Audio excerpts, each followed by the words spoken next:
السلام علیکم ورحمۃ اللہ وبرکاتہ۔ میرے محترم بھائیوں، آج ان بھائیوں کے لیے جو میرے بھائی کہتے ہیں کہ ہماری مردانہ قوت کم ہے، مردانہ قوت کے ساتھ ساتھ ہمارا جسم بھی بہت کمزور ہوتا جا رہا ہے، لاغر ہوتے جا رہے ہیں، جسم بے جان ہوتا جا رہا ہے، تو قاری صاحب ایسا کوئی نسخہ بتلائیں جس کے ذریعے ہمارے جسم کے اندر بھی قوت ہے، طاقت ہے اور ساتھ ہماری مردانہ قوت بھی بڑھ جائے۔ اور یہ ان حضرات کے لیے جو حضرات نے کافی ہمیں فون آئے، میسج آئے کہ ہماری عمر ہے 55 سال ہے، 60 سال ہے، 70 سال ہے، اور یہ پاورفل، میں نے کہا چلیں پھر پاورفل ان کو تو نسخہ بتلانا پڑے گا نا، نارمل نسخے تو کام نہیں چلے گا، جوانوں کے لیے نارمل چل جاتے ہیں کیونکہ ان کے اندر پہلے بھی قوت ہوتی ہے۔ کہ اب یہ میرا بھائی جو نسخہ سنے گا نا، انشاءاللہ وہ خود بتلائے گا اس کے اندر قوت اور طاقت کتنی ہے، نہیں تو کسی بزرگ سے مشورہ کر کے اس کو بتلانا کہ یہ ہمیں نسخہ بتلایا کسی نے، وہ بتلائے گا کہ اس نسخے کے اندر کتنی پاور ہے۔ پر ان چیزوں کو ہم بھول کے ذرا سکھانی مشکل ہے نا، ہم تو ایسی چیزیں کھائیں نا جس سے زبان کا چسکا بھی بن جائے تو فائدہ بھی ہو جائے، ایسا نہیں ہوتا، پھر وہ ایک چیز ہی بنتی ہے میرے بھائی۔ تو کوئی بھی کام سے فائدہ لینا میرے بھائی تو اس کے لیے یہ ہوگا نا، آپ کو تھوڑی تکلیف تو برداشت کرنی پڑے گی، تما تو ہے، کڑوا تو ہے، پر فائدہ بہت ہے اس کے اندر۔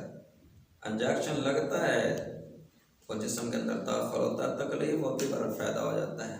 دوائیاں جتنی بھی ہیں کڑوی ہیں، آپ کو پتہ ہے نا، ذرا کڑوی ہیں، فائدہ ہوتا ہے۔ تو اس لیے میرے محترم بھائی یہ کڑوی نہیں ہے، ڈرنا نہیں، گھبرانا نہیں کہ پتہ نہیں یہ کتنی ہے کہ کڑوی قاری صاحب ہمیں بتلا رہے ہیں، نہیں میرے بھائی کڑوی نہیں ہے۔ بہرحال اس کا طریقہ کار بہت اچھا ہے، انشاءاللہ آپ اس کو چند دن کھائیں گے تو بہت فائدہ ہوگا، اور میں کہتا ہوں اس کو ہمیشہ کھاتے رہنا، فائدہ ہوگا، مردانہ قوت بھی بڑھ جائے گی اور جسم کے اندر قوت بھی آ جائے گی۔ اور جو پہلوان لوگ ہیں نا، کبڈی کھیلتے ہیں، کشتی کرتے ہیں، ان کو بھی یہ نسخہ کھانا چاہیے۔ آئیے نسخے کی طرف چلتے ہیں۔ وہ نسخہ کیا ہے؟ 3 چیزیں صرف، کتنی؟ 3 چیزیں، اور 3 چیزیں کمال کی چیزیں، جب ان 3 چیزوں کو ملایا جائے گا نا تو کمال ہو جائے گا، نسخہ بہت اچھا بن جائے گا۔ وہ کیا ہے میرے بھائی؟ آدھا کلو دودھ لینا ہے۔ کتنا؟ آدھا کلو رات۔ اگر کوئی پہلوان کبڈی کا پلیئر زیادہ پیتا ہے تو وہ کلو 2 کلو بھی پیتا ہے تو کوئی بات نہیں، جتنا اس کا دل چاہتا ہے۔ اگر کوئی میدا کس کا پاؤ برداشت کرتا ہے، پاؤ بھی پی سکتا ہے، پاؤ لے لیں۔ اس کو میرے بھائی کرنا کیا ہے؟ ابال لیں، اچھے طریقے سے ابال کر کے میرے بھائی اس کے اندر شکر اور چینی وغیرہ اگر آپ ڈالنا چاہتے ہیں تو ڈال لو، اگر نہیں ڈالنا چاہتے تو نہ ڈالو۔ شوگر والے تو نہیں ڈالیں گے، جن کو نہیں ہے وہ ڈال لیں، نہ بھی ڈالو تو ٹھیک۔ میرے محترم بھائی آدھا کلو دودھ ابال کے اس کو ٹھنڈا کر کے اس کے اندر سفید تل جو ہیں 1 چمچ اس کے اندر ڈال دینی ہے۔ کتنے؟ 1 چمچ، بڑی والا چمچ۔ چنوں کی دال، گھوڑوں کی خوراک ہے بھائی، مزہ آئے گا انشاءاللہ، کھا کے دیکھ۔ چنوں کی دال 2 چمچ اس کے اندر ڈال دیں۔ کتنے؟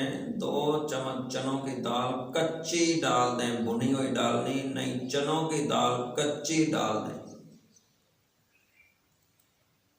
ڈال کر کے میرے بھائی اس کو ڈھانپ دیں، رکھ دو، پوری رات یہ پڑا رہے گا، دال پھول جائے گی اس دودھ کے اندر۔ اب اس کے طریقے بھی 2 ہیں۔ اگر ان چیزوں کو اسی دودھ کے اندر رگڑائی کر لیں، رگڑ لیں، وہ کچھ لوگوں کے لیے آسان ہو جائے گا، پینا کھانا آسان ہو جائے گا۔ یا پھر دال کو اور یہ تلوں کو چمچے کے ساتھ کھا لیں، وہ دودھ کو پی لیں، اس کو پیتے جائیں 1 ماہ 2 ماہ، یہ پوری گرمیاں پی کے دیکھیں، پھر اپنے جسم کے اندر قوت دیکھیں، طاقت دیکھیں، اور اپنی مردانہ قوت دیکھیں کس قدر آتی ہے، کتنا کمال کا نسخہ ہے۔